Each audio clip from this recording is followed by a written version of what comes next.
Welcome to my podcast, Your Voice, Your Story. This is Veena Murthy, your personal growth coach. Today, my guest is someone who truly has broken all the barriers and is very inspiring. She's a biker, a bike coach, a mother, and a true role model for women who wants to embrace the freedom of riding. Please join me in welcoming Archana Upendra. Thank you so much, ma'am.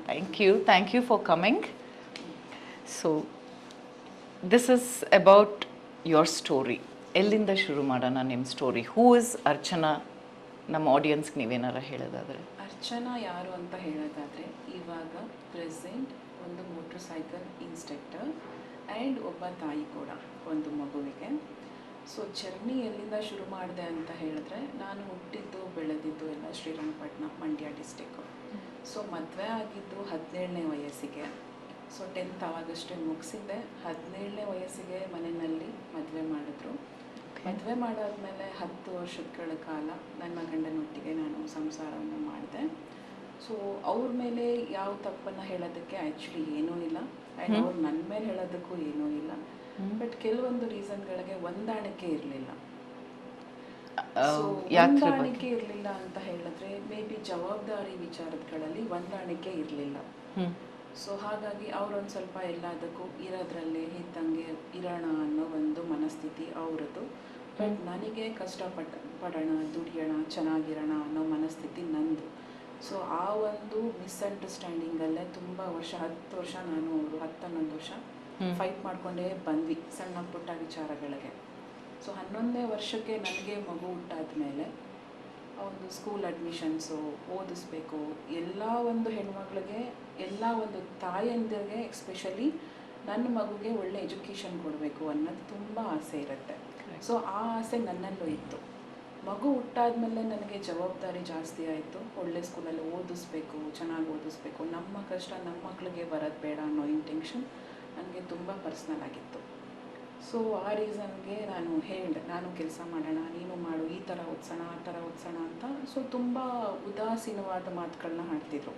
ಉದಾಸೀನ ಮಾತುಗಳು ಅಂದರೆ reason, ಓದೋ ಮಕ್ಕಳು ಎಲ್ಲಿದ್ರು ಓದ್ತಾರೆ, government ಸ್ಕೂಲಲ್ಲೇ ಓದಿಸೋಣ, ಈ ಥರ ಮಾತುಗಳು ಬರ್ತಾಯಿತ್ತು. ಅದು ನಾನು ಒಂದು ಸ್ಮಾಲ್ ಎಕ್ಸಾಂಪಲ್ ಕೊಡ್ತಾ ಇದ್ದೀನಿ. ಬಟ್ ಆ ಥರದ್ದು ತುಂಬ ವಿಚಾರಗಳಲ್ಲಿ ನನಗೆ ಅದು ಸಹಿಸ್ಕೊಳಕ್ಕಾಗ್ತಿರ್ಲಿಲ್ಲ. ಸೊ ಆ ರೀಸನ್ಗೆ ನಾನು ಮನೆಯಿಂದ ಆಚೆ ಬರಬೇಕು ಅಂತ ಡಿಸೈಡ್ ಮಾಡಿದೆ, ಕೆಲಸ ಮಾಡಬೇಕು ಅಂತ ಡಿಸೈಡ್ ಮಾಡಿದೆ. ಸೊ ಮದುವೆ ಆಗಿ 11ನೇ ವರ್ಷಕ್ಕೆ ನಾನು, ನನ್ನ ಮಗ 5ನೇ ವಯಸ್ಸಿದ್ದ, ಸೊ 5 years ಓಲ್ಡ್ ಇದ್ದ. ಆವಾಗ ನನ್ನ ಮಗುನ ಕರ್ಕೊಂಡು ಮನೆಯಿಂದ ಆಚೆ ಬಂದೆ. ಆಚೆ ಬಂದಾದಮೇಲೆ ಕೆಲಸ ಮಾಡಲೇಬೇಕಿತ್ತು. ನಾನು ಕೆಲಸ ಮಾಡದೇ ಇದ್ದರೆ ಜೀವನ ನಡೆಯೋದಿಲ್ಲ, ಮಾಡಲೇಬೇಕಿತ್ತು. ಆವಾಗ ನನ್ನ ಜರ್ನಿ ನಾನು ಶುರು ಮಾಡಿದ್ದು ಒಂದು ಸೆಕ್ಯೂರಿಟಿ ಕೆಲಸದಿಂದ. ಸೆಕ್ಯೂರಿಟಿ ಗಾರ್ಡ್ ಕೆಲಸದಿಂದ. ಸೊ ಎಲಿಟಾ ಪ್ರಾಮಿನೇಡಲ್ಲಿ ಸೆಕ್ಯೂರಿಟಿ ಕೆಲಸದಿಂದ ನನ್ನ ಜರ್ನಿನ ಶುರು ಮಾಡಿದೆ.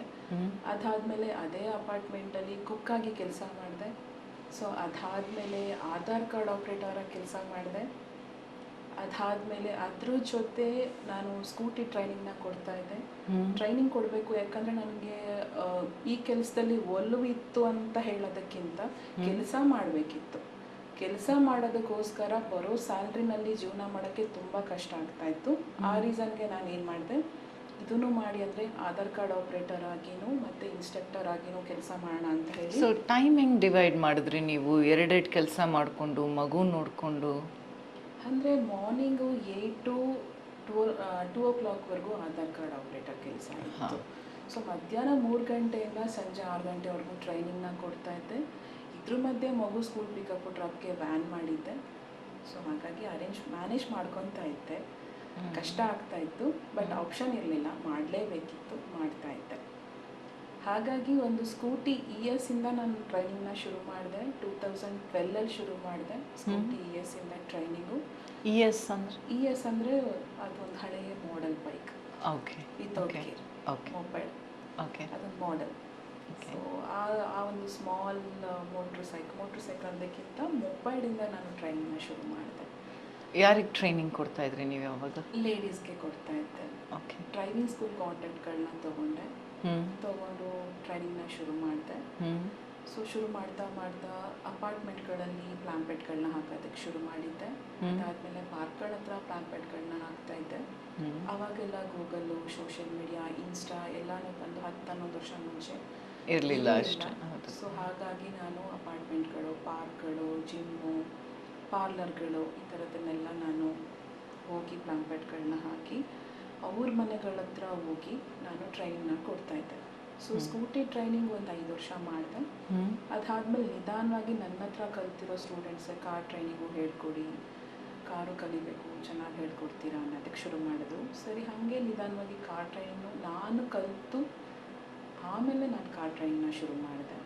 ಓಕೆ. ಸೊ ಅದ್ರ ಜೊತೆ ನನ್ನ ಅಣ್ಣದು ಬೈಕ್ ಇತ್ತು. ನನಗೆ ಸ್ವಲ್ಪ ಬೈಕ್ ಓಡಿಸೋ ಆಸೆ ತುಂಬ. ಸೊ ನನ್ನ ಅಣ್ಣದು ಟಂಡರ್ ಬೋರ್ಡ್ ಇತ್ತು, ರಾಯಲ್ ಎನ್ಫೀಲ್ಡ್. ಅದರಲ್ಲಿ ಅವಾಗ ಗಾಡಿ ಓಡಿಸ್ತಾ ಇದ್ದೆ. ಅದರಲ್ಲಿ ಮಾಡಿರೋ ಪುಟಾಣಿ ವೀಡಿಯೋಸ್ನ ನಾನು ವಾಟ್ಸಪ್ ಸ್ಟೇಟಸಲ್ಲಿ ಹಾಕೋದಕ್ಕೆ ಶುರು ಮಾಡ್ತಾ ಇದ್ದೆ. ಸೊ ಸ್ಟೇಟಸ್ನ ನೋಡಿರೋ ನನ್ನ ಸ್ಟೂಡೆಂಟ್ಸ್ ಬಂದು ಮೋಟ್ರ್ ಸೈಕಲು ಹೇಳ್ಕೊಡಿ, ನಮಗೆ ಕಾರ್ ಹೇಳ್ಕೊಡ್ತೀರಾ, ಸ್ಕೂಟರ್ ಹೇಳ್ಕೊಡ್ತೀರಾ, ಮೋಟ್ರ್ ಸೈಕಲ್ ಹೇಳ್ಕೊಡಿ, ನಿಮ್ಮನ್ನು ನೋಡಿದ್ರೆ ನಮಗೂ ಓಡಿಸ್ಬೇಕು ಅಂತ ಅನ್ನಿಸ್ತಿದೆ ಅಂತ. ಸರಿ ಅಂತ ಹೇಳಿ ಅದನ್ನು ಶುರು ಮಾಡಿದೆ. ಮೋಟ್ರ್ ಸೈಕಲ್ ಟ್ರೈನಿಂಗ್ನ ಶುರು ಮಾಡಿ 6 ಇಯರ್ಸ್ ಆಯಿತು. ಸೊ ಮೋಟ್ರ್ ಸೈಕಲ್ನ ಶುರು ಮಾಡಿದ್ದು ಸ್ಪ್ಲೆಂಡರಿಂದ ಶುರು ಮಾಡಿದೆ. ದೆನ್ ಹೀರೋ ಹೋಂಡಾ ಶೈನ್ ತೊಗೊಂಡೆ, ದೆನ್ ಅವೆಂಜರ್, ಸೊ ಇವಾಗ royal Enfield and sports bike. ಈ ಥರ ನನ್ನ ಜರ್ನಿ ಕೆಲಸದಲ್ಲಿ ಬಂದಿದೆ. ಈ ಜರ್ನಿ ಜೊತೆ ಸ್ಟ್ರಗಲ್ ತುಂಬ ಕಷ್ಟ ಇತ್ತು. ಯಾವುದು ಸ್ಮೂತಾಗಿ ನಾನು ಜರ್ನಿ ಹೇಳ್ತಾ ಇರೋಷ್ಟು ಈಸಿಯಾಗಿ ಜರ್ನಿ ಸ್ಮೂತಾಗಿರಲಿಲ್ಲ. ತುಂಬ ಅಪ್ ಆ್ಯಂಡ್ ಡೌನ್ಸ್ನ ನೋಡಿದ್ದೀನಿ. ಇವಾಗ ಅಪ್ ಆ್ಯಂಡ್ ಡೌನ್ಸ್ ಅಂತ ಹೇಳಿದ್ರಲ್ಲ, ಒಂದೆರಡು ಎಕ್ಸಾಂಪಲ್ ಕೊಡೋದಾದರೆ ನಮಗೆ ಅರ್ಥ ಆಗೋಂಗೆ. ವಾಟ್ ಆರ್ ದ ಸ್ಟ್ರಗಲ್ಸ್ ನಿಮ್ಮ ಲೈಫಲ್ಲಿ? What are the struggles that you faced? And ಇದೊಂಥರ ಬೈಕ್ ಹೇಳ್ಕೊಡೋದು ಇನ್ ಅ ಮ್ಯಾನ್ಸ್ ವರ್ಲ್ಡ್. ನೀವು you will have to be with interacting with men more. ಅದನ್ನೆಲ್ಲ ಹೆಂಗೆ ಚಾಲೆಂಜಸ್ನ ಹೆಂಗೆ ಹ್ಯಾಂಡಲ್ ಮಾಡ್ತಿದ್ದೀರಾ? ಎಕ್ಸಾಂಪಲ್ ಕೊಡಿ. ಸ್ಟ್ರಗಲ್ ಮೀನ್ಸ್ ಇವಾಗ ಒಂದು ಹೆಣ್ಮಗಳಾಗಿ ಏರಿಯಾಯಿಂದ ಏರಿಯಾಗೆ ಹೋಗಿ ಟ್ರೈನಿಂಗ್ ಕೊಡೋವಾಗ, ಸೊ ನಾನು ಹೇಳ್ಕೊಟ್ಟು ಅವ್ರು ಪ್ರಾಕ್ಟೀಸ್ ಮಾಡೋವಾಗ ನಾನೊಬ್ಬಳೇ ರೋಡಲ್ಲಿ ನಿಂತಿರ್ಬೇಕಾಗತ್ತೆ ಅವ್ರು ಪ್ರಾಕ್ಟೀಸ್ ಮಾಡೋವಾಗ. ಸೊ ರೋಡಲ್ಲಿ ಒಂದು ಹೆಣ್ಮಗಳು ನಿಂತ್ಕೊಂಡಿದ್ರೆ, ಪಾರ್ಕ್ ಹತ್ರನೋ ಅಥವಾ ರೋಡಲ್ಲೋ ನಿಂತ್ಕೊಂಡಿದ್ರೆ, ಹೋಗೋ ಬರೋ ದೃಷ್ಟಿ, ನಮ್ಮನ್ನು ನೋಡೋ ದೃಷ್ಟಿ ಚೇಂಜ್ ಇರುತ್ತೆ. ಆ ಥರ ಪ್ರಾಬ್ಲಮ್ಸ್ನ ನಾನು ತುಂಬ ಫೇಸ್ ಮಾಡಿದ್ದೀನಿ. ಇವತ್ತಿಗೂ ಹಂಗೆ ಇದೆ? ಇವತ್ತಿಗೂ ಹಾಗೆ ಇದೆ. ಇವತ್ತಿಗೂ ರೀಸೆಂಟಾಗಿ 3 months ಮುಂಚೆ ಒಬ್ಬ ನಾರ್ತ್ ಇಂಡಿಯನ್ ಹುಡುಗ, ನಾನು 7 o'clock ಟ್ರೈನಿಂಗ್ ಶುರು ಮಾಡಿದ್ದೀನಿ. ಒಬ್ಬ ನಾರ್ತ್ ಇಂಡಿಯನ್ ಹುಡುಗ ಸೆಕ್ಯೂರಿಟಿ ಕೆಲಸ ಮಾಡ್ತಾ ಇದ್ದಾನೆ. ಸೊ ಅವನು ಬಂದು ಯಾಕೆ ಇವಳು ಬೆಳಗ್ಗೆನೇ ಬಂದು 7 ಗಂಟೆಲಿ ರೋಡಲ್ಲಿ ನಿಂತ್ಕೊಂಡಿರ್ತಾಳೆ ಅಂತ ಆ ಕಡೆ ಈ ಕಡೆ ಅಬ್ಸರ್ವೇಷನ್ ಮಾಡಿ ಕೆಟ್ಟದಾಗಿ ನೋಡಿದ್ದಿದ್ದೆ, ಕೆಟ್ಟದಾಗಿ ನನ್ನ ಹತ್ರ ನಡ್ಕೊಂಡಿದ್ದಿದ್ದೆ. ಈ ಥರ ಸಿಚುಯೇಷನ್ಸ್ನ ನೀವು ಹೆಂಗೆ ಹ್ಯಾಂಡಲ್ ಮಾಡ್ತೀರಾ? ಮುಂಚೆ ನನಗೆ ಧೈರ್ಯ ಇರಲಿಲ್ಲ. ಮುಂಚೆ ನಂಗೆ ತುಂಬ ಧೈರ್ಯ ಇರಲಿಲ್ಲ. ನೋಡಿದ್ರೆ ನೋಡ್ಕೊಂಡು ಹೋಗಲಿ ಬಿಡು, ಧೈರ್ಯ ಇರಲಿಲ್ಲ ಫೇಸ್ ಮಾಡೋಕ್ಕೆ ಸಮಾಜನ. ಸೊ ಹಂಗಾಗಿ ಏನು ಮಾಡ್ತಾಯಿದ್ದೆ, ಜಾಗ ಚೇಂಜ್ ಮಾಡ್ತಾಯಿದ್ದೆ, ರೋಡ್ ಚೇಂಜ್ ಮಾಡ್ತಾಯಿದ್ದೆ, ಈ ಥರ ಮಾಡ್ತಾಯಿದ್ದೆ. ಬಟ್ ಎಷ್ಟಂತ ಜಾಗ ಇವಾಗ ನನಗೆ ಅದನ್ನು ಸಹಿಸ್ಕೊಂಡು ಆಗ್ತಾ ಇಲ್ಲ. ಬಿಕಾಸ್ ಒಂದು ಕೆಲಸ ಮಾಡಿಕೊಂಡು ನಾವು ಜೀವನ ಮಾಡ್ತೀವಿ ಅಂದಾಗ ಏನಕ್ಕೆ ಈ ಸಮಾಜ ನಮಗೆ ಸಪೋರ್ಟ್ ಮಾಡ್ತಾ ಇಲ್ಲ ಅಂತ. ಆ್ಯಂಡ್ ನಾನೊಂದು 2-3 ಜನಕ್ಕೆ ನಾಟ್ ಓನ್ಲಿ ರೋಡಲ್ಲಿ ನೋಡ್ತಾರೆ ಅಂತ ನಾನು ಹೇಳ್ತಾ ಇಲ್ಲ, ಕೆಲವೊಂದು ನನ್ನ ಕೆಲಸದ ವಿಚಾರವಾಗಿರ್ಬೋದು, ನನ್ನ ಮಗನ ಸ್ಕೂಲ್ ವಿಚಾರವಾಗಿರ್ಬೋದು, ಅಥವಾ ನನ್ನ ಬಿಸ್ನೆಸ್ನ ಇಂಪ್ರೂವ್ ಮಾಡ್ಕೊಳ್ಳೋಕ್ಕೆ ನಾನು ಲೋನ್ಗೆ ಅಪ್ಲೈ ಮಾಡಿರೋ ವಿಚಾರಗಳಿರ್ಬೋದು, ಎಲ್ಲರೂ ತುಂಬ ಹೆಣ್ಮಕ್ಳನ್ನ ಕೆಟ್ಟದಾಗೆ ನೋಡೋದು. ಇದನ್ನ ನಾನು ಧೈರ್ಯವಾಗಿ ತಲೆ ಎತ್ತು ಎದೆ ಉಪ್ಪಿಸ್ಕೊಂಡು ಹೇಳ್ತೀನಿ, ಧೈರ್ಯವಾಗಿ ಹೇಳ್ತೀನಿ. ನಾನು ಒಬ್ರಿಗೆ ಕೇಳಿದ್ದೀನಿ ಕೂಡ ರೀಸೆಂಟಾಗಿ, ಎಲ್ಲರೂ ನಿಮ್ಮ ಥರನೇ ಹೆಣ್ಮಕ್ಳನ್ನ ಕೆಟ್ಟ ದೃಷ್ಟಿಯಿಂದ ನೋಡಿಬಿಟ್ರೆ ನಾವೆಲ್ಲೋ ಕೆಲಸ ಮಾಡೋದು, ನಾವೆಲ್ಲಿ ಹೋಗಿ ಜೀವನ ಮಾಡೋದು, ಅಥವಾ ನಮ್ಮ ದೇಹನ ಎಷ್ಟು ಜನಕ್ಕೆ ನಿಮ್ಮಂಥವ್ರಿಗೆ ಕೊಡೋಕ್ಕಾಗತ್ತೆ, ಅಥವಾ ಯಾಕೆ ಕೊಡಬೇಕು? ಈ ಥರ ಪ್ರಾಬ್ಲಮ್ಸ್ಗಳನ್ನ ನಾನು ತುಂಬ ಫೇಸ್ ಮಾಡಿದ್ದೀನಿ. ಯಾಕೆ ನೀವು ನಿಮ್ಮನೇಲಿ ಅಮ್ಮ ಇರ್ತಾರೆ, ತಂಗಿ ಇರ್ತಾರೆ, ಹೆಂಡತಿ ಇರ್ತಾರೆ, ಮಗಳಿರ್ತಾರೆ, ಸೊಸೆ ಇರ್ತಾರೆ, ಯಾರೋ ಒಂದು ಹೆಣ್ಮಗಳು ಏನೋ ಸಹಾಯಕ್ಕೆ ಬಂದಾಗ ನಮ್ಮನೆ ಹೆಣ್ಮಕ್ಳುಗಳ ಥರ ನೀವ್ಯಾಕೆ ನೋಡಲ್ಲ? ಇದು ನಾನು ತುಂಬ ಫೇಸ್ ಮಾಡಿದ್ದೀನಿ, ಇವಾಗಲೂ ಫೇಸ್ ಮಾಡ್ತಾನೆ ಇದ್ದೀನಿ. ನನ್ನಂಥ ಹೆಣ್ಮಕ್ಳುಗಳು ಈ ಥರ ಸಮಸ್ಯೆನ ತುಂಬ ಫೇಸ್ ಮಾಡ್ತಾ ಇದ್ದಾರೆ. ಮೇ ಬಿ ಅವ್ರಿಗೆ ಹೇಳ್ಕೊಳಕ್ಕೆ ಅವಕಾಶ ಸಿಗದೇ ಇರ್ಬೋದು. ಇವಾಗ ಒಂದು ಎಕ್ಸಾಂಪಲ್ ಹೇಳಿದ್ರಿ ನೀವು, ಬೆಳಿಗ್ಗೆ 7 ಗಂಟೆಗೆ ಅಲ್ಲಿದ್ರಿ, ನಾರ್ತ್ ಇಂಡಿಯನ್, ಅದನ್ನ ಹೆಂಗೆ ಹ್ಯಾಂಡಲ್ ಮಾಡಿದ್ರಿ ನೀವು? ಸೊ ನಾನೇನು ಮಾಡಿದೆ, ಆ ಟೈಮಲ್ಲಿ ಏನು ಮಾಡಬೇಕು ಅಂತ, ಅವತ್ತು ಅಷ್ಟೇ ಏನು ಮಾಡಬೇಕು ಅಂತ ನನಗೆ ತಕ್ಷಣಕ್ಕೆ ನನಗೆ ಐಡಿಯಾ ಬರಲಿಲ್ಲ. ದೇವ್ರದ್ದು ಕೃಪೆ ಅನಿಸುತ್ತೆ. ಅದೇ ಟೈಮಿಗೆ ಒಂದು ಪೊಲೀಸ್ ಜೀಪ್ ಬಂತು. ಅವ್ರಿಗೆ ಇನ್ಫಾರ್ಮ್ ಮಾಡಿದೆ ನಾನು, ಆ ಹುಡುಗ ಈ ಥರ ನಡ್ಕೊತಾ ಇದ್ದಾನೆ, ನಾನು ಟ್ರೈನಿಂಗ್ ಕೊಡ್ತಾ ಇದ್ದೀನಿ ಇಲ್ಲಿ ಅಂತ. ಸೊ ಅವ್ರು ಇಮಿಡಿಯೇಟಾಗಿ ಅವ್ರನ್ನೂ ಕರ್ಕೊಂಡು ನನ್ನೂ ಕರ್ಕೊಂಡು ಸ್ಟೇಷನಿಗೆ ಹೋದರು. ಅವ್ನು ಒಪ್ಕೊಂಡಿಲ್ಲ ನಾನು ಏನು ಮಾಡಿದೆ ಅಂತ, ಅವ್ನು ಒಪ್ಕೊಂಡಿಲ್ಲ. ಬಟ್ ನಾನು ಒಂದು ಹೋಟೆಲ್ ಮುಂದೆ ನಿಂತಿರೋದ್ರಿಂದ ಹೋಟ್ಲಲ್ಲಿ ಕ್ಯಾಮ್ರಾ ಫುಟೇಜಸ್ ಸಿಕ್ತು. ಅವ್ನು ಮಾಡಿದ್ದೆಲ್ಲ ಗೊತ್ತಾಯಿತು. So J P Nagar police ಸ್ಟೇಷನಲ್ಲಿ ಒಂದು ಲೇಡಿ ಇನ್ಸ್ಪೆಕ್ಟರ್, ಅವ್ರ ಹೆಸರು ಮರ್ತಿದ್ದೀನಿ ಆ್ಯಕ್ಚುಲಿ. ಸೊ ಅವ್ರು ತುಂಬ ಚೆನ್ನಾಗಿ ಆ್ಯಕ್ಷನ್ ತೊಗೊಂಡು ಅವ್ರನ್ನ ಕೆಲಸದಿಂದ ತೆಗೆದು ಅವ್ರನ್ನ ಕಳಿಸಿದ್ದಾರೆ ಅವ್ರ ಸ್ಟೇಟಿಗೆ. ಸೊ ಅದೊಂದು ನಂಗೆ ತುಂಬ ಖುಷಿ ಆಯಿತು, ಧೈರ್ಯ ಬಂತು, ಖುಷಿ ಆಯಿತು. ತುಂಬ ಧೈರ್ಯವಾಗಿ ಹ್ಯಾಂಡಲ್ ಮಾಡಿದ್ದೀರಾ ಆ ಸಿಚುಯೇಷನ್ನ. ಪೊಲೀಸ್ ಸ್ಟೇಷನ್ಗೆ ಹೋಗಿ and you ensured that you stood up for yourself. That is more important ಅಲ್ವಾ? ಬಿಕಾಸ್ ಅದು ನನಗೆ ಕಂಟ್ರೋಲ್ ಮಾಡಿ ಮಾಡಿ ಮಾಡಿ ಇವಾಗ ಬ್ಲಾಸ್ಟ್ ಆಗೋ ಸಿಚುವೇಷನ್ಸ್ಗೆ ಬಂದುಬಿಟ್ಟಿದ್ದೀನಿ. ಶೂರ್, ಅದಂಗೆ ಹಾಗೇ ಆಗುತ್ತೆ. ಎಷ್ಟಂತ ಕಾರ್ನರ್ಗೆ ಹೋಗೋಕ್ಕೆ ಸಾಧ್ಯ? ಯು ಹ್ಯಾವ್ ಟು ಮುಂದ್ಗಡೆ ಬರಲೇಬೇಕಾಗತ್ತೆ. ನೀವು you have to face this things. But I really appreciate your courage ಇದೆಲ್ಲ ಮಾಡೋದಕ್ಕೆ. ಏನೋ ಒಬ್ಬರೇ ನಿಂತ್ಕೊಂಡು ಮಾಡೋದಕ್ಕೆ it is challenging than anything.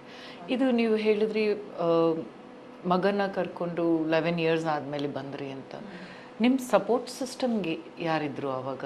ಯಾರು ಇರಲಿಲ್ಲ. ಅಮ್ಮ ಇರಲಿಲ್ಲ, ಅಣ್ಣ ಇರಲಿಲ್ಲ, ಹಸ್ಬೆಂಡ್ ಇರಲಿಲ್ಲ, ನಾನೊಬ್ಬಳೇ ಇದ್ದೆ. ನನ್ನ ಮಗ ಮಾತ್ರ ಇದ್ದ. ಅದೆಂಗೆ? How did you handle that situations handle ಮಾಡೋದು ಕಷ್ಟ ಆಗುತ್ತೆ. ಬಟ್ ಆಪ್ಷನ್ ಇಲ್ಲ, ಜೀವನ ಮಾಡಿಲ್ಲ ಅಂದರೆ ದಾರಿನೇ ಇಲ್ಲ.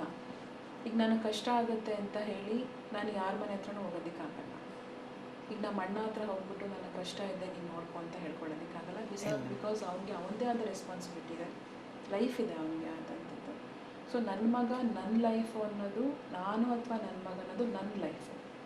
ಕಷ್ಟ ಇದ್ದರೂ ನಾನೇ ನೋಡಬೇಕು, ಸುಖ ಇದ್ದರೂ ನಾನೇ ನೋಡಬೇಕು. ಆಪ್ಷನ್ ಇಲ್ಲ. ನನಗೆ ಇವತ್ತು ಕೆಲಸ ಮಾಡೋಕ್ಕಾಗಲ್ಲ ಅಂತಂದರೆ ನನಗೆ ಊಟ ಇರಲ್ಲ. It's a very deep thought ನೀವು ಹೇಳಿದ್ದು. ಆಪ್ಷನ್ ಇಲ್ಲ ಅಂದರೆ ಧೈರ್ಯ ಅದಾಗದೇ ಬರುತ್ತೆ ಅನಿಸುತ್ತೆ ಅಲ್ವಾ? ಆಪ್ಷನ್ ಇದ್ದರೆ ನಾವೇನೂ ಮಾಡಲ್ಲ. ಕಂಫರ್ಟ್ ಝೋನ್ ಅಂತೀವಿ ಅಲ್ಲ ಅದಕ್ಕೆ. So will be in our comfort zone. Option ಇದೆ ಅಂತ ಹೇಳಿದ್ರೆ ಧೈರ್ಯ ಬರಲ್ಲ ಆ್ಯಂಡ್ ನಾವು ಮಾಡೋದು ಇಲ್ಲ. ಈ ಜರ್ನಿನಲ್ಲಿ ಇವಾಗ ಎಷ್ಟು ವಯಸ್ಸು ಮಗನಿಗೆ? ಮಗನಿಗೆ ಇವಾಗ 16 ವರ್ಷ. 16 ವರ್ಷ. ಏನು ಓದ್ತಾ ಇದ್ದಾರೆ ಇವಾಗ? 10th ಓದ್ತಾ ಇದ್ದಾನೆ. 10th ಮುಗಿಸಿದ್ದಾರೆ. ಅವ್ರು ಈ ಜರ್ನಿನಲ್ಲಿ ನಿಮ್ದೆಲ್ಲ ಥರ ಮುಖಾನು ನೋಡಿರ್ತಾರೆ ಅಲ್ಲ, ಅವರು how does Hi feel about all these things? ಅವನು ನನ್ನ ಬಗ್ಗೆ ತುಂಬ ಪ್ರೌಡಾಗಿದ್ದಾನೆ. ಸೊ ರೀಸನ್ ಯಾಕೆ ಅಂತ ಹೇಳಿದ್ರೆ, ಹುಟ್ಟಿದ ದಿನದಿಂದ 16ನೇ ವರ್ಷದವರೆಗೂ ಒಂದು ಪಾಯಿಂಟ್ ಕೂಡ ನನ್ನ ಮಗನ ಗೊತ್ತಿಲ್ಲದೆ ಇರೋ ವಿಚಾರ ಇಲ್ಲ. ನಾನು ಓಪನ್ ಬುಕ್ ಆಗಿದ್ದೇನೆ, ಓಪನ್ ಬುಕ್. ಸೊ ನನ್ನ ಕಷ್ಟ ಇರಲಿ, ಸುಖ ಇರಲಿ, ನನ್ನ ಫ್ರೆಂಡ್ಸ್ ಯಾರಿದ್ದಾರೆ, ನಾನು ಏನು ಮಾಡ್ತಾಯಿದ್ದೀನಿ, ಎಲ್ಲಿ ಹೋಗ್ತಾ ಇದ್ದೀನಿ, ಎಲ್ಲಿ ಬರ್ತಾ ಇದ್ದೀನಿ, ಎಲ್ಲನೂ ನನ್ನ ಮಗನಿಗೆ ಗೊತ್ತಿದೆ. ಸೊ ಹಾಗಾಗಿ ಅದನ್ನು ನೋಡಿ ಅವನು ನನಗೆ ಮರ್ಯಾದೆ ಕೊಡ್ತಾ ಇದ್ದಾನೆ. ಅದು ಹೇಳ್ತಾರಲ್ಲ, ಮಕ್ಕಳು ನಾವು ಏನು ಮಾಡ್ತೀವೋ ಅದರಲ್ಲಿ ನೋಡಿ ಕಲ್ತ್ಕೊಳ್ತಾರೆ, ಹೇಳೋದಕ್ಕಿಂತ ಕೇಳೋದಕ್ಕಿಂತ. So you are setting a very good example for your son. ಏನು ಮಾಡಬೇಕು ಅಂತಿದ್ದಾರೆ ಮಗ ಮುಂದೆ? ಮಗ ಆ್ಯಕ್ಚುಲಿ ಕಾಮರ್ಸ್ ತೊಗೋಬೇಕು ಅಂತ ಇದ್ದಾನೆ. BBA ಮಾಡಬೇಕು ಅಂತ ಇದ್ದಾನೆ. ಬಿಸ್ನೆಸ್ ಫೀಲ್ಡಲ್ಲಿ ತುಂಬ ಇಂಟ್ರೆಸ್ಟ್ ಇದೆ, ನೋಡಬೇಕು. ಜರ್ನಿ ಎಷ್ಟು ಚೆನ್ನಾಗಿದೆ ಅಲ್ಲ, ಒಂದು ಚಿಕ್ಕ ಮಗುವಿಂದ ಇದುವರೆಗೂ ಬೆಳೆಸಿ. ಆ್ಯಂಡ್ ಎಷ್ಟು ಸಪೋರ್ಟಿವ್ ಆಗಿದ್ದಾರೆ. ನಿಮ್ಮದು ಕೋಚಿಂಗ್, ಬೈಕ್ ಕೋಚಿಂಗ್ ಮಾಡಬೇಕಾದ್ರೆ ನೀವು, ಹೌ ಇಸ್ ಈ ಸಪೋರ್ಟಿವ್ ಟು ಯು? ಯಾರು? ಮಗ ತುಂಬ ಸಪೋರ್ಟಿವ್ ಆಗಿದ್ದಾನೆ. ತುಂಬ ಅಂದರೆ ತುಂಬ ಹೇಳೋದಕ್ಕಾಗಲ್ಲ. ಬಿಕಾಸ್ ನಾನು ಟ್ರೈನಿಂಗಲ್ಲಿ ಇರ್ಬೋದು, ಮನೆ ಕೆಲಸದಲ್ಲಿ ಇರ್ಬೋದು, ಹೊರಗಡೆ ಇರ್ಬೋದು, ಅದು ಪುಟಾಣಿ ಚಿಕ್ಕ ಕೈಯಿಂದನೇ ನನಗೆ ಅದು ಪುಟಾಣಿ ಕೈ ಇರೋವಾಗಲೇ ನನಗೆ ಹೆಲ್ಪ್ ಮಾಡೋಕ್ಕೆ ನಿಂತ್ಕೊಂಡಿದೆ. ಮೇ ಬಿ ಅದಿಲ್ಲ ಅಂದರೆ ನನಗೆ ಇಷ್ಟು ಧೈರ್ಯ ಬರ್ತಿರ್ಲಿಲ್ವೇನೋ. ಅಬ್ಸಲ್ಯೂಟ್ಲಿ. ನಾನು ಮಾಡ್ತಿರ್ಲಿಲ್ವೇನೋ ಮೇ ಬಿ. ಓಕೆ, ಅದು ಅವ್ರಿಗೆ ನೀವಿದ್ದೀರಾ, ನಿಮಗೆ ಅವರಿದ್ದಾರೆ. ಇನ್ನು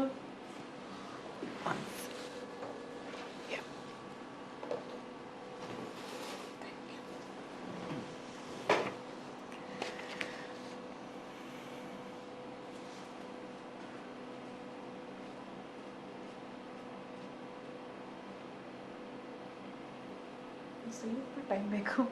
ಓಕೆ, ತಗೊಳ್ಳಿ.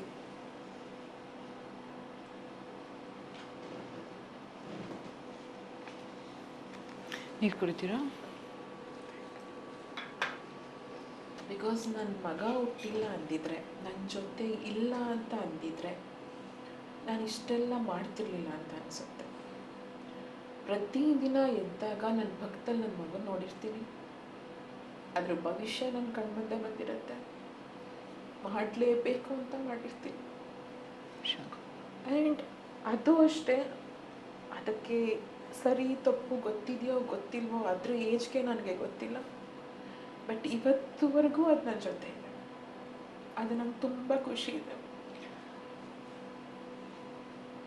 ದಟ್ಸ್ ಎ ಬ್ಲೆಸ್ಸಿಂಗ್ ಅಲ್ವಾ, ಆ ಥರ ಸಪೋರ್ಟ್ ಇದ್ದರೆ ಲೈಫಲ್ಲಿ. ನಿಮ್ಮ ಹೆಜ್ಜೆ ಜೊತೆ ಅವ್ರ ಹೆಜ್ಜೆ ಮುಂದೆ ಇಟ್ಕೊಂಡು ನಡೀತಾ ಇದ್ದಾರೆ. ಪ್ರತಿಯೊಂದು ಹೆಜ್ಜೆನಲ್ಲೂ ಇದ್ದಾನೆ. ಇಂಥ ಸಿಚುವೇಶನಲ್ಲಿ ನನ್ನ ಮಗ ಇಲ್ಲ ಅಂತ ನಾನು ಹೇಳೋಕ್ಕಾಗಲ್ಲ. ಪ್ರತಿ ಖುಷಿನಲ್ಲೂ ಇದ್ದಾನೆ, ನಾನು ಕಷ್ಟಪಡುವಾಗ ಟ್ರೈನಿಂಗಲ್ಲೂ ಇದ್ದಾನೆ, ನಾನು ತುಂಬ ಸೋತು ಕಣ್ಣೀರು ಹಾಕೋವಾಗ ನನ್ನ ಪಕ್ಕ ಕೂತ್ಕೊಂಡು ನೋಡಿದ್ದಾನೆ. ಅದಕ್ಕೆ ಸಮಾಧಾನ ಹೇಳೋಕ್ಕೆ ತಿಳುವಳಿಕೆ ಇಲ್ಲ, ಬಟ್ ಹಳ್ಬೇಡಮ್ಮ ನಾನಿದ್ದೀನಿ ಅನ್ನೋ ಮಾತು ಹೇಳುತ್ತೆ, ಅದು ಪುಟ್ಟ ಬಾಯಲ್ಲಿ ಖುಷಿ ಸಿಗುತ್ತೆ. ಸಾಕಲ್ಲ ಅಷ್ಟು, ಎಷ್ಟೋ ಎದುರಿಸ್ಬೋದು. ಇಲ್ಲಿಂದ ಮುಂದೆ ಏನು ಮಾಡಬೇಕು ಅಂತಿದ್ದೀರಾ? ಮುಂದೆ ನನಗೆ ಏನು ಮಾಡಬೇಕು ಅನ್ನೋದಕ್ಕಿಂತ ಆ್ಯಕ್ಚುಲಿ ನನ್ನ ಕೆಲಸದ ಬಗ್ಗೆ, ಎಲ್ಲರ ಲೈಫಲ್ಲೂ ಒಳ್ಳೆಯದು ಕೆಟ್ಟದ್ದು, ಒಳ್ಳೆ ಎಕ್ಸ್ಪೀರಿಯೆನ್ಸು ಕೆಟ್ಟ ಎಕ್ಸ್ಪೀರಿಯೆನ್ಸು, ಜರ್ನಿ ಅಂದಮೇಲೆ ಒಳ್ಳೆಯದು ಕೆಟ್ಟದ್ದು ಎಲ್ಲನೂ ಇದ್ದೇ ಇರುತ್ತೆ. ಬಟ್ ನನಗೆ ದೇವರ ಆಶೀರ್ವಾದ ನನ್ನ ಲೈಫಲ್ಲಿ ಸಿಕ್ಕಿರೋದು 2. ಅದರಲ್ಲಿ ಮೊದಲನೇದು ಬಂದು ನನ್ನ ಮಗ, 2ನೇದು ಬಂದು ನನ್ನ ಕೆಲಸ. ನನ್ನ ಕೆಲಸ ಬಂದು ನನ್ನ ದೇವರು. ನನಗೆ ಗೊತ್ತಿಲ್ದಿರ ಈ ಲೈನಲ್ಲಿ ನಾನು ಬಂದುಬಿಟ್ಟೆ, ಅದು ದೇವರ ಆಶೀರ್ವಾದ ಇರ್ಬೋದೇನೋ.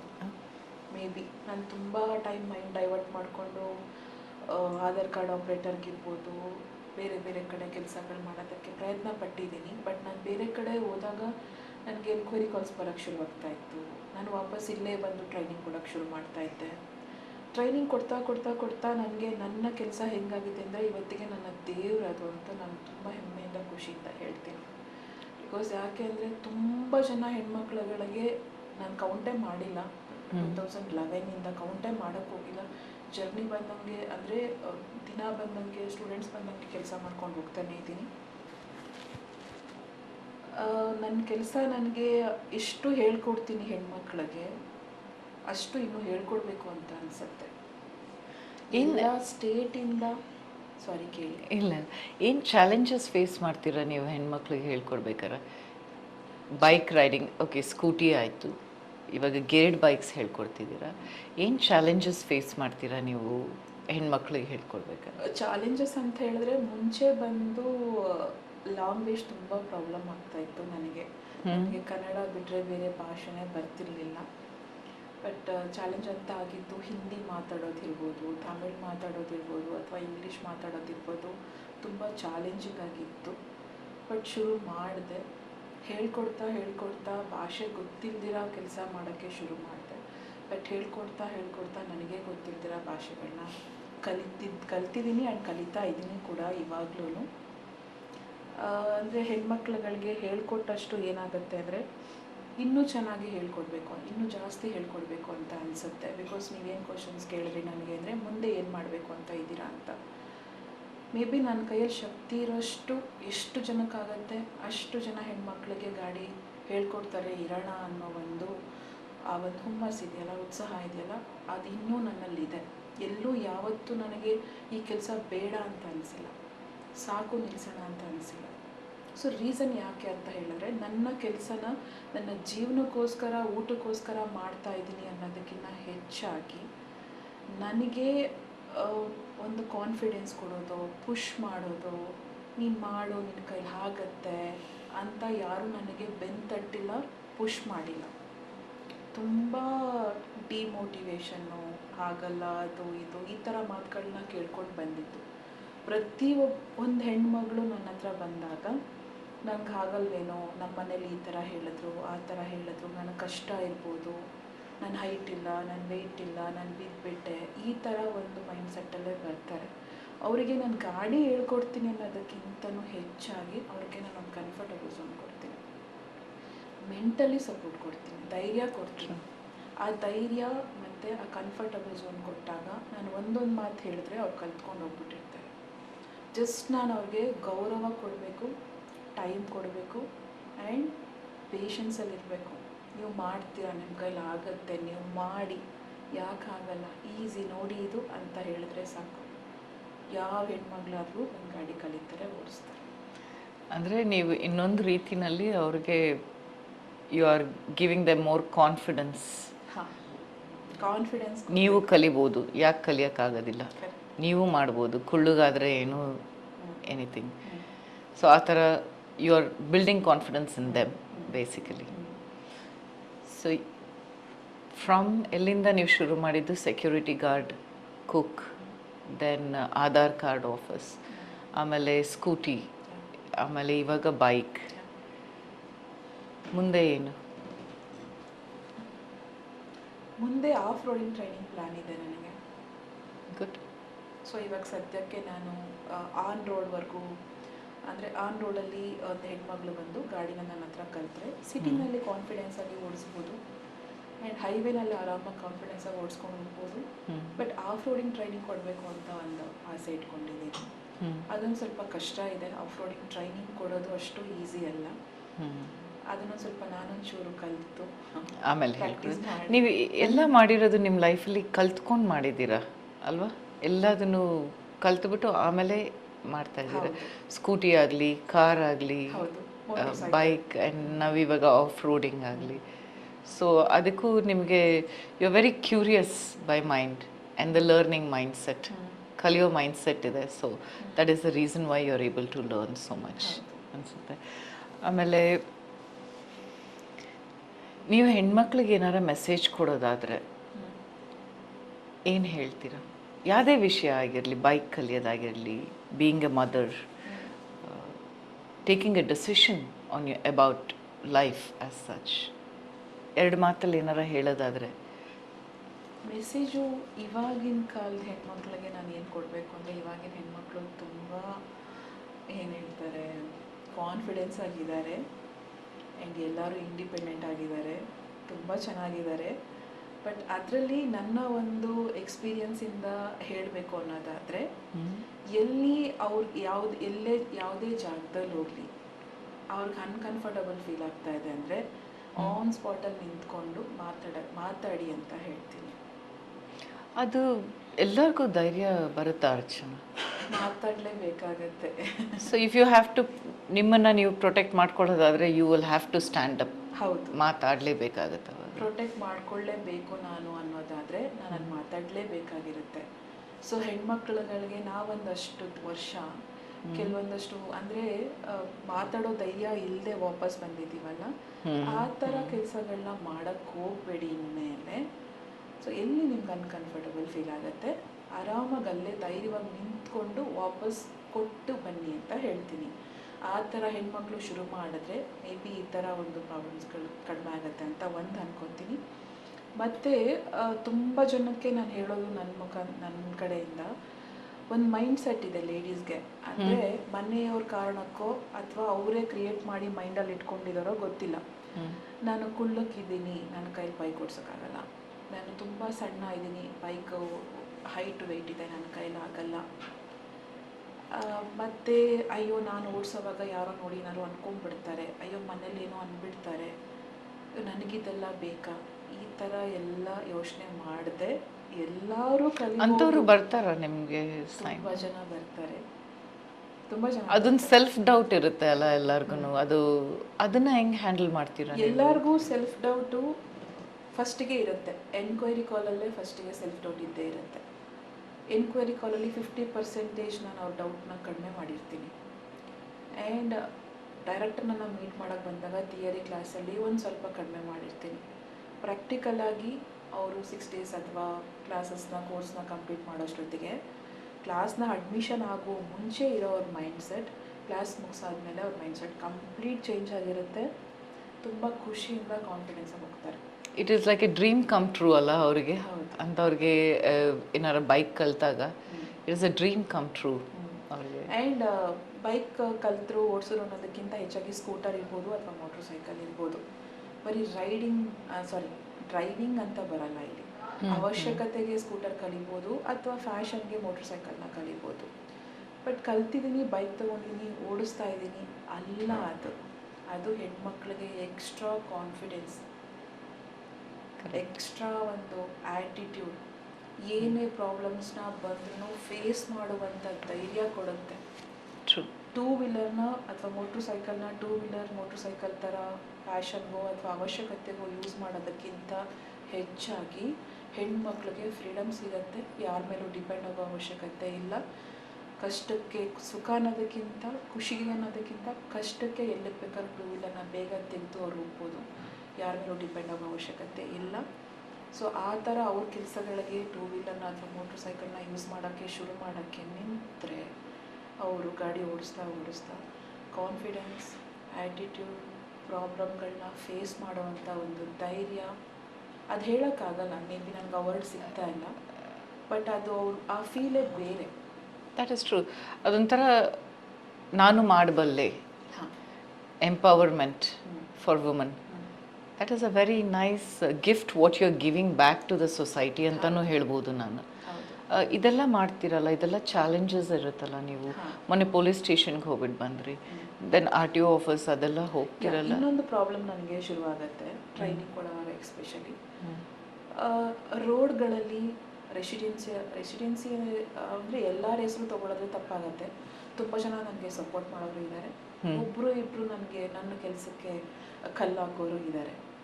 ಅಂದರೆ ಸೊ ಕಲ್ಲಾಕೋರು ಅಂತ ಹೇಳಿದ್ರೆ ನೋಡಿ, ಇವಾಗ ನಾನೊಂದು ಹೆಣ್ಮಗಳಿಗೆ ಗಾಡಿ ಹೇಳ್ಕೊಡ್ತಾ ಇರ್ತೀನಿ, ಸರಿ, ಅದರಲ್ಲಿ ಯಾವುದೇ ರೀತಿ ನಿಮಗೆ ಕೆಟ್ಟದ್ದು ಕಾಣಲ್ಲ, ಕರೆಕ್ಟ್. ಆ್ಯಂಡ್ ನನ್ನ ಕಡೆಯಿಂದ ನಾನೊಂದು ಏರಿಯಾದಲ್ಲಿ ಟ್ರೈನಿಂಗ್ ಕೊಡ್ತಾ ಇದ್ದೀನಿ ಅನ್ನೋದಾದರೆ ನನಗೆ ಒಂದು ಸೆನ್ಸ್ ಅಂತ ಇದೆ. ನಾಯ್ಸ್ ಮಾಡಬಾರ್ದು, ಗ್ರೂಪ್ ಮಾಡ್ಕೋಬಾರ್ದು, ಎಲ್ಲರೂ ವಾಸ ಇದ್ದಾರೆ. ಬಟ್ ನೀವು ಕೊಡೋದು ಒನ್ ಟ್ರೈನಿಂಗ್ ಅಲ್ವಾ? One training, no group classes. Correct. So ಅದರಲ್ಲಿ ನಾನು ಸೈಲೆಂಟಾಗಿ ಟೈಮಿಂಗ್ಸ್ನ ನೋಡಿಕೊಂಡು ಟ್ರೈನಿಂಗ್ನ ಕೊಡ್ತೀನಿ. ಆ್ಯಂಡ್ ನಾನು ಚೂಸ್ ಮಾಡೋ ರೋಡು ಹೆಂಗಿರುತ್ತೆ ಅಂತ ಹೇಳಿದ್ರೆ ಸ್ವಲ್ಪ ಡೆಡ್ ಎಂಡು, ಪಾರ್ಕ್ ರೋಡು, ಈ ಥರ ರೋಡ್ಗಳನ್ನ ಇರುತ್ತೆ. ತುಂಬ ರೆಸಿಡೆನ್ಸಲ್ಲಿ ಹೋಗಿ ಡಿಸ್ಟರ್ಬ್ ಮಾಡಬೇಕು ಅನ್ನೋ ಇಂಟೆನ್ಷನ್ ನನಗೇನೂ ಇಲ್ಲ. ಬಟ್ ಅದರಲ್ಲಿ ಕೆಲವೊಬ್ಬರು ಏನು ಮಾಡ್ತಾರೆ, ಯಾಕೆ ಬರ್ತೀರಾ ನಮ್ಮ ಏರಿಯಾಗೆ, ಏನಕ್ಕೆ ಟ್ರೈನಿಂಗ್ ಕೊಡ್ತೀರಾ? ಒಂದು ಹೆಣ್ಮಗಳಾಗಿ ನಾನೊಂದು ಹೆಣ್ಮಗಳಿದ್ದೀನಿ, ಇನ್ನೊಂದು ಹೆಣ್ಮಗಳು ಗಾಡಿ ಹೇಳ್ಕೊಡ್ತಾ ಇದ್ದೀನಿ, ಅವರೇ ನನಗೆ ಸಪೋರ್ಟ್ ಮಾಡಲ್ಲ. ಏನಕ್ಕೆ ಹಂಗೆ? ಏನಕ್ಕೆ ಟ್ರೈನಿಂಗ್ ಕೊಡ್ತೀರಾ, ನಮ್ಮ ಏರಿಯಾಗೆ ಏನಕ್ಕೆ ಬರ್ತೀರಾ, ಇದು ನಮ್ಮ ಏರಿಯಾ, ನೀವಿಲ್ಲೆಲ್ಲ ಬರೋಂಗಿಲ್ಲ, ಈ ಥರ ಎಲ್ಲ ಕೆಲವೊಂದಷ್ಟು. ಆ ಥರ ಆಗಿದೆಯಾ ನಿಮಗೆ ಯಾವಾಗಲಾರ? ಒಂದು 6-7 ತಿಂಗಳು ಮುಂಚೆ ಆಗಿದೆ. ಆ ಪ್ರಾಬ್ಲಮ್ನು ಫೇಸ್ ಮಾಡಿದ್ದೀನಿ ನಾನು. ಆಮೇಲೆ ರಿವರ್ಸ್ ಅವ್ರಿಗೆ ಮಾತಾಡಿದ್ದೀನಿ, 1-2-3 ಸರಿ ಓಕೆ ಮೇಡಮ್ ಆಯಿತು ಅಂತ ಹೇಳಿದ್ದೀನಿ. ಅವರು ಒಬ್ಬರು ಹೆಂಗಸರು? ಹೌದು, ಓಕೆ. ಅವರು ಒಬ್ಬರು ಹೆಂಗಸ್ರೆ, ಅವ್ರಿಗೂ ಏಜ್ ಆಗಿದೆ. ಸೊ ಯೂಶಲಿ ಏನಂದರೆ ಒಬ್ರು ಏಜ್ ಆಗೋರು ನಮ್ಮಂಥವ್ರಿಗೆ ಬುದ್ಧಿ ಹೇಳಬೇಕು, ಸಪೋರ್ಟ್ ಕೊಡಬೇಕು, ಧೈರ್ಯ ಕೊಡಬೇಕು. ಹಾಗಾಗಿ ಅವ್ರೇನು ಮಾಡಿದ್ದಾರೆ, ನನಗೆ ಟ್ರೈನಿಂಗ್ ಕೊಡೋವಾಗ ನಾನು ಬಂದು ಟ್ರೈನಿಂಗ್ ಕೊಡ್ತೀನಿ ಅಂತ ಪೊಲೀಸ್ನ ಕರೆಸಿದ್ದಾರೆ. ಟ್ರೈನಿಂಗ್ ಕೊಡೋವಾಗ ಬಂದು ಪೊಲೀಸ್ ಕೈಯಲ್ಲಿ ನನಗೆ ಆವಾಜ್ ಹಾಕ್ಸಿದ್ದಾರೆ, ಬರೋಂಗಿಲ್ಲ, ಏನಕ್ಕೆ ಬರ್ತೀರಾ ಟ್ರೈನಿಂಗ್. ಬಟ್ ನಿಮ್ಮ ಲೀಗಲಿ ನೀವು ಕೊಡ್ಬೋದಲ್ವಾ? ಬಿಕಾಸ್ ನೀವು ಒನ್ ಟ್ರೈನಿಂಗ್ ಕೊಡ್ತಾ ಇದ್ದೀರಾ, ಗ್ರೂಪಲ್ಲಿ ಕೊಡ್ತಾ ಇಲ್ಲ, ಅಲ್ಲೇನು ಗಲಾಟೆ ಮಾಡ್ತಿಲ್ಲ ನೀವು. ಸೊ ಬೇರೆಯವ್ರು ಯಾರು ಆ ರೋಡಲ್ಲಿ ಟ್ರೈನಿಂಗ್ ಕೊಡೋದಿಲ್ವಾ ಹಂಗಾರೆ? ಎಲ್ಲರೂ ಕೊಡ್ತಿದ್ದಾರೆ, ಎಲ್ಲ. ಮತ್ತೆ ನಿಮಗೆ ಮಾತ್ರ ಏನಕ್ಕೆ? ಯಾಕೆ ಅಂತ ಹೇಳಿದ್ರೆ ಅವ್ರು ಬಂದು ನನಗೆ ಮಾತಾಡುವಾಗ ನಾನು ಅವ್ರಿಗೆ ರಿವರ್ಸ್ ಮಾತಾಡಿದ್ದೀನಿ, ಯಾಕೆ ಮೇಡಮ್ ಕೊಡಬಾರ್ದು, ಏನಕ್ಕೆ ಈ ಥರ. ಅದು ರಿವರ್ಸ್ ಹೆಂಗಾಯ್ತು? ಅದು ನೀವು ಆನ್ಸರ್ ಕೊಟ್ಟಿದ್ದೀನಿ, ಮೇ ಬಿ ಅವ್ರಿಗೆ ಈಗೋ ಹರ್ಟ್ ಆಗಿರ್ಬೋದು, ಈ ಥರ ಇರ್ತಾರೆ. ನಾನು ಅವ್ರನ್ನ ಬ್ಲೇಮ್ ಮಾಡ್ತಿಲ್ಲ, ಈ ಥರನೂ ಪ್ರಾಬ್ಲಮ್ ಅಲ್ಲ, ಆ ಥರನೂ ಫೇಸ್ ಮಾಡಬೇಕಾಗುತ್ತೆ ನೀವು. ರೋಡಿಗೋಸ್ಕರನೂ ತುಂಬ ಫೈಟ್ ಮಾಡಿದ್ದೀನಿ ನಾನು. ಒಂದು ರೋಡಲ್ಲಿ ಟ್ರೈನಿಂಗ್ ಕೊಡೋಕ್ಕೋಸ್ಕರನೂ ನಾನು ತುಂಬ ಫೈಟ್ ಮಾಡಿದ್ದೀನಿ. ಅದರಿಂದ ನಾನು ಒಂದು 6-7 ತಿಂಗಳು ನಾನು ನೆಮ್ಮದಿ ಕಳ್ಕೊಂಡಿದ್ದೀನಿ, ನಿದ್ರೆ ಕಳ್ಕೊಂಡಿದ್ದೀನಿ, ಫೈಟ್ ಮಾಡಿದ್ದೀನಿ. ಇವಾಗ ಹೆಂಗೆ ಹ್ಯಾಂಡಲ್ ಮಾಡ್ತಿದ್ದೀರಾ ಸಿಚುಯೇಷನ್? ಹ್ಯಾಂಡಲ್ ಮಾಡ್ತಾ ಇದ್ದೀನಿ ಮೀನ್ಸ್ ಧೈರ್ಯ ತೊಗೊಂಡಿದ್ದೀನಿ. ಪ್ರಿಪೇರ್ ಆಗೋದಕ್ಕಾಗಲ್ಲ, ಪ್ರಾಬ್ಲಮ್ಸ್ ಯಾವಾಗ ಯಾವ ಕಡೆಯಿಂದ ಹೆಂಗೆ ಬರುತ್ತೆ ಅಂತ ನಾನು ಪ್ರಿಪೇರ್ ಆಗೋದಕ್ಕೆ ಆಗ್ತಾ ಇಲ್ಲ. ಬಟ್ ಏನು ಬಂದರೂ ನಾನು ಮಾತಾಡಬಹುದು, ನನ್ನಲ್ಲಿ ಏನು ತಪ್ಪಿದೆ, ನಾನು ಏನು ತಪ್ಪು ಮಾಡ್ತಾ ಇದ್ದೀನಿ, ನಾನೇನು ತಪ್ಪು ಮಾಡ್ತಾ ಇಲ್ಲ. ಕರೆಕ್ಟ್. ಸೊ ಹಾಗಾಗಿ ನೋಡೋಣ ಏನಾಗುತ್ತೆ ಆಗಲಿ ಅಂತ. ಇದಕ್ಕೆಲ್ಲ ಯಾರನ್ನ ಅಪ್ರೋಚ್ ಮಾಡ್ತೀರಾ ನೀವು? RTOನ, ಪೊಲೀಸ್ ಅವ್ರನ್ನ? ಬಿಕಾಸ್ ಈ ಥರ ಯಾರು ಬಂದು ಕಂಪ್ಲೇಂಟ್ ಮಾಡಿದ್ರೆ ಇದನ್ನ ಹೆಂಗೆ ಹ್ಯಾಂಡಲ್ ಇಲ್ಲ, ಮಾಡ್ತೀರಾ? ಈಗ ನೋಡಿ RTOದವ್ರಿಗೂ ಕಂಪ್ಲೇಂಟ್ ಮಾಡಿದ್ದಾರೆ, ನಮ್ಮ ಏರಿಯಾದಲ್ಲಿ ಬಂದು ಅವ್ರು ಟ್ರೈನಿಂಗ್ ಕೊಡ್ತಾರೆ ಅಂತ. ಪೊಲೀಸ್ ಸ್ಟೇಷನ್ಗೆ ಅವ್ರು ಕಂಪ್ಲೇಂಟ್ ಮಾಡಿದ್ದಾರೆ, ನಮ್ಮ ಏರಿಯಾದಲ್ಲಿ ಬಂದು ಟ್ರೈನಿಂಗ್ ಕೊಡ್ತಾರೆ ಅಂತ. ನಾನೇ ಹೋಗಿ ಅವ್ರ ಹತ್ರ ಮಾತಾಡಿದ್ದೀನಿ, ಎಕ್ಸ್ಪ್ಲೈನ್ ಮಾಡಿದ್ದೀನಿ ನನ್ನ ಕೆಲಸದ ಬಗ್ಗೆ. ನಾನೊಂದು ಹೆಣ್ಮಗಳಾಗಿ ಒಂದು 2 ವೀಲರ್ನ ಇಟ್ಕೊಂಡು ಡೆಡ್ ಎಂಡ್ ರೋಡಲ್ಲಿ ಪಾರ್ಕ್ ಹತ್ರ ಟ್ರೈನಿಂಗ್ ಕೊಡ್ತಾ ಇದ್ದೀನಿ. ಅಲ್ಲಿ ಮನೆಗಳು ತುಂಬ ಕಡಿಮೆ ಇದೆ, ನೀವು ಬಂದು ನೋಡಿ, ನನ್ನಿಂದ ಯಾವ ಡಿಸ್ಟರ್ಬೆನ್ಸು ಆಗ್ತಿಲ್ಲ. ಆ್ಯಂಡ್ ಒಂದು ಗಾಡಿಗೂ ಇಲ್ಲಿವರೆಗೂ ಡ್ಯಾಮೇಜ್ ಆಗಿದ್ದಿಲ್ಲ. ಯಾರೋ ಒಬ್ಬರು ಮನೆಯಲ್ಲಿ ಕೆಲಸ ಮಾಡೋ ಕೆಲಸ ಇದೆ ಫ್ರೀಯಾಗಿ ಕೂತ್ಕೊಂಡಿರೋ ಮಾತನ್ನ ಕಟ್ಕೊಂಡು ನನ್ನನ್ನು ನೀವು ಕರೆದು ಈ ಥರ ಕೇಳೋದು ತುಂಬ ತಪ್ಪಾಗುತ್ತೆ. ಆ್ಯಂಡ್ ನಾನು ಯಾಕೆ ಆ ರೋಡ್ನ, ನಿಮಗೆ ಆ ರೋಡೇ ಏನಕ್ಕಮ್ಮ ಬೇಕು, ನೀವು ರೋಡ್ ಚೇಂಜ್ ಮಾಡಿ ಅಂತ ಹೇಳಿದ್ರು. ನನಗೆ ಆ ರೋಡೇ ಯಾಕೆ ಬೇಕು ಅಂತ ಹೇಳಿದ್ರೆ, ನನಗೆ ಆ ರೋಡಲ್ಲಿ ಒಂದು ಹೆಣ್ಮಗಳಾಗಿ ಸೇಫ್ಟಿ ಇದೆ ನಾನು ನಿಂತ್ಕೊಂಡು ಟ್ರೈನಿಂಗ್ ಕೊಡೋಕ್ಕೆ. ನಾನು ಆವಾಗಲೇ ನಿಮಗೆ ಹೇಳ್ದಂಗೆ ತುಂಬ ಬ್ಯಾಡ್ ಎಕ್ಸ್ಪೀರಿಯನ್ಸ್ಗಳನ್ನ ನನ್ನ ಲೈಫಲ್ಲಿ ಅನುಭವಿಸ್ಬಿಟ್ಟಿದ್ದೀನಿ ನಾನು ರೋಡಲ್ಲಿ ನಿಂತ್ಕೊಂಡು. ಬಟ್ ಪರ್ಟಿಕ್ಯುಲರ್ ನನಗೆ ಈ ರೋಡ್ ಅಂತ ಬಂದಾಗ ನನಗಲ್ಲಿ ಸೇಫ್ ಇದೆ, ಯಾರೂ ಆ ಥರ ಇಲ್ಲ.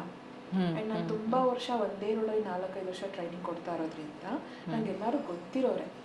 ಒಂದು ಹೆಣ್ಮಗಳಾಗಿ ನನಗೂ ಸೇಫ್ ಇದೆ, ಬರೋ ಹೆಣ್ಮಗಳಿಗೂ ತುಂಬ ಸೇಫ್ ಆಗಿದೆ. ಸೊ 2 ಥರನೂ ಇದ್ದಾರೆ ನಿಮ್ಮ ಎಕ್ಸ್ಪೀರಿಯನ್ಸಲ್ಲಿ. ಜನ ಅಲ್ಲಿ ಅದೇ ಏರಿಯಾನಲ್ಲಿ ಸಪೋರ್ಟ್ ಮಾಡೋರು ಇದ್ದಾರೆ, ಈ ಥರ ಎಲ್ಲೋ ಒಬ್ರು ಇಬ್ರು ಆ ಥರನೂ ಇದ್ದಾರೆ, ಬರ್ತಾರೆ. ಅದನ್ನು ಫೇಸ್ ಮಾಡಿಕೊಂಡು ಫೈಟ್ ಮಾಡಿಕೊಂಡು ಈ ರೋಡ್ ವಿಚಾರಕ್ಕೂ ನಾನು ಸ್ಟೇಷನ್ ಮೆಟ್ಲತ್ತಿದ್ದು ಉಂಟು. ಪೊಲೀಸ್ ಸಾಲ್ವ್ ಆಯ್ತಾ? ಅದು ಸಾಲ್ವ್ ಆಗಿದೆ, ಬಟ್ ಹೇಳೋಕ್ಕಾಗಲ್ಲ ಇನ್ನು ಹೆಂಗೆ ಬರುತ್ತೆ ಅಂತ. ಬಟ್ ರೆಡಿ ಇದ್ದೀನಿ ಫೇಸ್ ಮಾಡೋಕ್ಕೆ.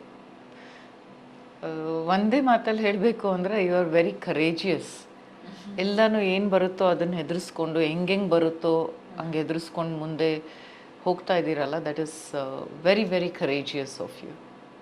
ಸಮ್ಟೈಮ್ಸ್ ಅನ್ಸುತ್ತೆ ನನಗೆ ಈ ಥರ ಸಿಚುವೇಶನ್ಸ್ಗಳನ್ನ, ಅಂದರೆ ನಾನು ಟ್ರೈನಿಂಗ್ ಕೊಡೋವಾಗಲೇ ಪೊಲೀಸ್ನ ಕರೆಸ್ತಾರೆ ಅಂದರೆ, ನಾನು ಟ್ರೈನಿಂಗ್ ಕೊಡೋವಾಗ ಆ ಜಾಗಕ್ಕೆ ತುಂಬ ನೋವಾಗುವಂಥ ವಿಚಾರ ಇದು.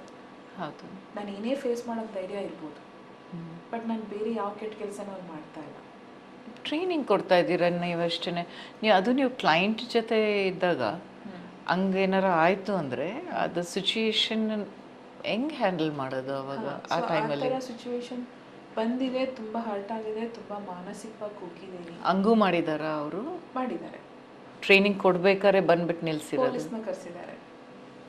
ಒಂದೆರಡು ಸರಿ ಅಲ್ಲ, 3-4 ಸರಿ ಕರೆಸಿದ್ದಾರೆ. ನಾನು ತುಂಬ ಸರಿ ಅವ್ರಿಗೂ ಕನ್ವಿನ್ಸ್ ಮಾಡಿದೆ, ಸರ್ ಈ ಥರ ಇದೆ ವಿಷಯ, ಈ ಥರ ಇದೆ, ನೀವು ನನಗೆ ಸಪೋರ್ಟ್ ಮಾಡಬೇಕು, ನೀವು ನೋಡಿದ್ರೆ ಅವ್ರಿಗೆ ಸಪೋರ್ಟ್ ಮಾಡ್ತಾ ಇದ್ದೀರಾ, ಎಲ್ಲನೂ ಡಿಸ್ಕಷನ್ಗಳು ಮಾಡಿದೆ. ಬಟ್ ಎಲ್ಲರೂ ನನಗೆ ಹೇಳೋದು ನನ್ನ ಇದನ್ನೇ ರೋಡ್ ಚೇಂಜ್ ಮಾಡಿ ಬೇರೆ ಕಡೆ ಕೊಡಿ ಅಂತ.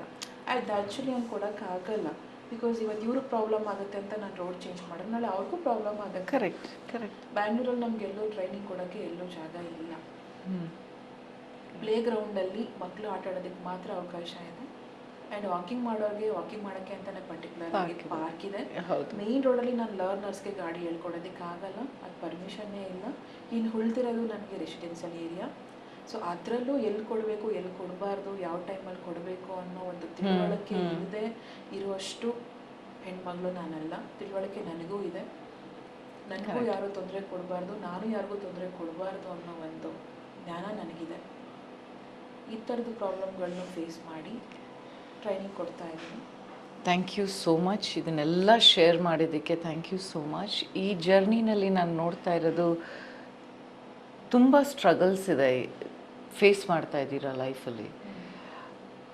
ಯಾವಾಗಲಾರ ಒಂದು ಸತಿ ನಿಮಗೆ ಅನಿಸಿರೋದುಂಟಾ ನನಗೂ ಯಾರ ಜೊತೆಯಲ್ಲಿದ್ದರೆ ಚೆನ್ನಾಗಿರ್ತಿತ್ತು ಅಂತ? ಅಂದರೆ ಈ ಥರ ವಿಚಾರಗಳಿಗೆ,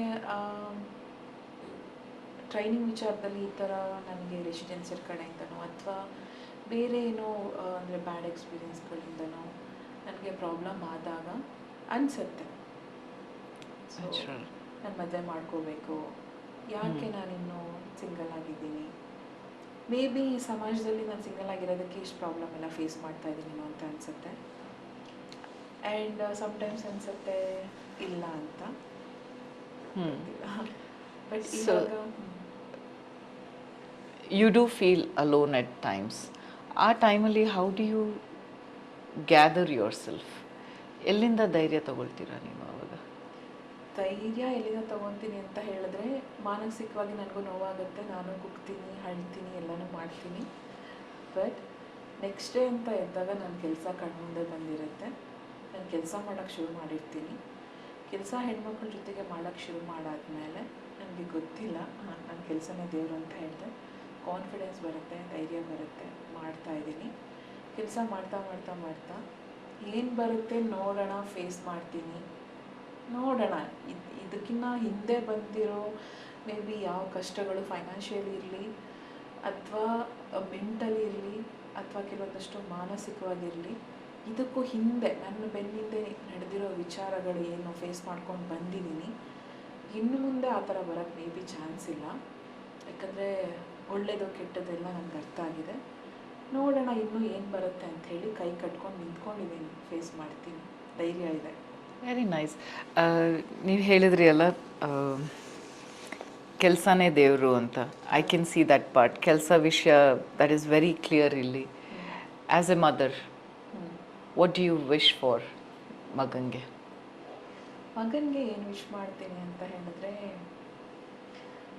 ಯಾರ ಮೇಲೂ ಡಿಪೆಂಡ್ ಆಗದೆ, ನನಗೆ ಇವರಿದ್ದಾರೆ, ಅವರಿದ್ದಾರೆ, ಅಮ್ಮ ಇದ್ದಾರೆ ಅಂತ ಡಿಪೆಂಡ್ ಆಗದೆ ಇಂಡಿಪೆಂಡೆಂಟ್ ಆಗಿರೋದಕ್ಕೆ, ಇಂಡಿಪೆಂಡೆಂಟ್ ಆಗಿ ಇರು ಅಂತ ಹೇಳೋಕ್ಕೆ ಇಷ್ಟಪಡ್ತೀನಿ. ಆ್ಯಂಡ್ ಇನ್ನೊಂದು ಏನು ಹೇಳೋಕ್ಕೆ ಇಷ್ಟಪಡ್ತೀನಿ ಅಂತ ಹೇಳಿದ್ರೆ, ಚೆನ್ನಾಗಿ ಓದ್ಕೊಂಡು ಚೆನ್ನಾಗಿರಲಿ ಅಂತ ಹೇಳೋಕ್ಕೆ ಇಷ್ಟಪಡ್ತೀನಿ. ಆ ಸ್ಮೈಲೇ ಚೇಂಜ್ ಆಗುತ್ತೆ ನಿಮ್ಮದು ಮಗನ ಬಗ್ಗೆ ಮಾತಾಡ್ಬೇಕಾದ್ರೆ. It is a very nice smile. So in case ನಿಮ್ಮ ಏನಾರ ಮೆಸೇಜ್ ಕೊಡೋದಾದರೆ ನಮ್ಮ ವ್ಯೂವರ್ಸ್ಗೆ ಬೈಕ್ ಲರ್ನಿಂಗ್ ಬಗ್ಗೆ, ಕಾನ್ಫಿಡೆನ್ಸ್ ಬಗ್ಗೆ, ಆ್ಯಸ್ ಎ ಸಿಂಗಲ್ ಮದರ್ ಏನು ಹೇಳೋಕ್ಕೆ ಇಷ್ಟಪಡ್ತೀರೋ? ಏನು ಹೇಳೋಕ್ಕೆ ಇಷ್ಟಪಡ್ತೀನಿ ಅಂತ ಹೇಳಿದ್ರೆ, ಮಾನಸಿಕವಾಗಿ ಅಂದರೆ ಒಂದು ವಿಚಾರನ ತಗೊಂಡು ಡೀಪಾಗಿ ಕುಗ್ಗುವಂಥದ್ದೇನೂ ಆಗಿಲ್ಲ ಇಲ್ಲಿ. ಆ್ಯಂಡ್ ಸಿಂಗಲ್ ಮದರ್ ಅನ್ನೋದಕ್ಕಿಂತನೂ ಯಾರು ಇಲ್ಲದೆ ನನಗೆ ಇರೋಕ್ಕಾಗಲ್ಲ ಅನ್ನೋ ಥರನೂ ಏನೂ ಇಲ್ಲ. ಇರ್ಬೋದು, ಒಂದು ಹೆಣ್ಮಗಳಾಗಿ ಸಮಾಜನೂ ಫೇಸ್ ಮಾಡ್ಬೋದು, ಕೆಲಸನೂ ಚೆನ್ನಾಗಿ ಮಾಡ್ಬೋದು, ಮನೆಯೂ ಚೆನ್ನಾಗಿ ನಡೆಸ್ಬೋದು, ಮಗನೂ ತುಂಬ ಚೆನ್ನಾಗಿ ಮಾಡ್ಕೋಬೋದು. ಎಲ್ಲನೂ ಮಾಡುವಂಥ ಶಕ್ತಿ ಹೆಣ್ಮಗಳಿಗೆ ಖಂಡಿತವಾಗ್ಲೂ ಇದೆ. ಪರ್ಸ್ನಲ್ಲಾಗಿ ಎಲ್ಲೋ ಒಬ್ಬರು ಇಬ್ಬರು ನನ್ನ ವಿಚಾರದಲ್ಲಿ, ನನ್ನ ಕೆಲಸದ ವಿಚಾರದಲ್ಲಿ ಒಬ್ಬರೋ ಇಬ್ಬರು ನನಗೆ ಹೆಣ್ಮಕ್ಳೇ ತೊಂದರೆ ಕೊಟ್ಟಿರ್ಬೋದು. ಅದು ಬಿಟ್ಟರೆ ಪರ್ಸ್ನಲ್ಲಾಗಿ ನನಗೆ ಹೆಣ್ಮಕ್ಳಂದ್ರೇ ಒಂದು ಪ್ರೌಡ್ ಫೀಲ್ ಇದೆ, ಮರ್ಯಾದೆ ಕೊಡ್ತೀನಿ. ಫಸ್ಟಾಗಿ ನನ್ನ ಹೆಣ್ಮಕ್ಳಂದ್ರೇ ತುಂಬ ಗೌರವಿಸ್ತೀನಿ. ಅವ್ರು ಎಲ್ಲಿಂದ, ಯಾವ ಸ್ಟೇಟಿಂದ ಬಂದಿದ್ದಾರೆ, ಅವ್ರ ಭಾಷೆ ಏನು, ಅವ್ರು ಫೈನಾನ್ಷಿಯಲಿ ಹಂಗಿದಾರ ಹಿಂಗಿದಾರ, ನಾನೇನು ನೋಡೋಲ್ಲ. ಹೆಣ್ಮಗಳು ಅಂದ ತಕ್ಷಣವೇ ನಾನು ಅವ್ರಿಗೆ ಗೌರವ ಕೊಡ್ತೀನಿ, ಕಾನ್ಫಿಡೆನ್ಸ್ ಕೊಡ್ತೀನಿ, ಕಂಫರ್ಟಬಲ್ ಕೊಡ್ತೀನಿ, ಗೌರವಿಸ್ತೀನಿ, ಕೆಲಸ ಮಾಡ್ತೀನಿ. ಆ್ಯಂಡ್ ಎಲ್ಲನೂ ಮಾಡ್ಬೋದು ಅಂತ ನಾನು ಧೈರ್ಯ ಕೊಡ್ತೀನಿ. ನನ್ನ ಕೆಲಸದ ಜೊತೆ ಕೆಲಸ ಮಾಡೋವಾಗ ಅವ್ರ ಪರ್ಸ್ನಲ್ ವಿಚಾರಗಳನ್ನ ನನ್ನ ಹತ್ರ ಶೇರ್ ಮಾಡಿದಾಗ ನಾನು ಧೈರ್ಯನೂ ಕೊಡ್ತೀನಿ. ಯಾಕಂದರೆ ಎಲ್ಲನೂ ಮಾಡ್ಬೋದು, ಎಲ್ಲನೂ ಆಗುತ್ತೆ ನಮ್ಮ ಕೈಯಲ್ಲಿ. Thank you so much. On that note, thank you so much. Thank you for coming to my podcast and giving your time and the valuable suggestion what you're giving to the viewers, that you're not alone. You can do everything. Thank you. ಹೇಳಿ, ಏನು ಹೇಳಬೇಕಂತಿದ್ದೀರಾ? ಏನು ಹೇಳಬೇಕಂತ ಇರುತ್ತೆ, ಹೆಣ್ಮಕ್ಳಿಗೆ ಮೇಯ್ನಾಗಿ confidence ಆಗಿರಿ ಅಂತ ಹೇಳೋಕ್ಕೆ ಇಷ್ಟಪಡ್ತೀನಿ. ಆ್ಯಂಡ್ ಇಂಡಿಪೆಂಡೆಂಟಾಗಿ, ಕಾನ್ಫಿಡೆನ್ಸ್ ಆಗಿ, ಆರಾಮಾಗಿ, ಎವ್ರಿಡೇ ಖುಷಿಯಿಂದ ಆರೋಗ್ಯವಾಗಿರಿ ಅಂತ ಹೇಳೋಕ್ಕೆ ಇಷ್ಟಪಡ್ತೀನಿ ಅಷ್ಟೇ. On this note, viewers, thank you so much. Archana, thank you so much for sharing your amazing journey and showing us what's possible when breaking barriers and following your passions. Cut. ಒಂದು ನಿಮಿಷ cut ಮಾಡಬೇಡಿ, ನಾನು ನಿಮ್ಗೆ ಹೇಳೋದಿದೆ. ಹೇಳಿ, ಅದನ್ನು cut ಆಗಿಲ್ಲ, ನಂದು ಆಮೇಲೆ ಎಡಿಟ್ ಮಾಡ್ತೀನಿ ಇವ್ರದ್ದು thank you message. You start.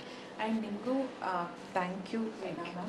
So reason ಯಾಕೆ ಅಂತ ಹೇಳಿದ್ರೆ, ಮನಸ್ಸಿಂದ, ನನ್ನ ಮನಸ್ಸು ಒಳಗಡೆಯಿಂದ ನನ್ನ ತಲೆನ ಬಗ್ಸಿ ನಿಮಗೆ ಥ್ಯಾಂಕ್ ಯು ಹೇಳ್ತೀನಿ. Thank you so much. Reason ಯಾಕೆ ಅಂತ ಹೇಳಿದ್ರೆ, ನನ್ನಲ್ಲಿರೋ ಕೆಲವೊಂದಷ್ಟು ಗುಣಗಳನ್ನು ಅಥವಾ ನಾನು ಮಾಡೋ ಕೆಲಸನ ಇರ್ಬೋದು ಅಥವಾ ನನ್ನನ್ನು ಇರ್ಬೋದು ಗುರುತಿಸಿ ನೀವು ಕರೆದು ಇಂಟರ್ವ್ಯೂ ಮಾಡಿದ್ದಕ್ಕೆ thank you so much. Thank you so much. Thank you.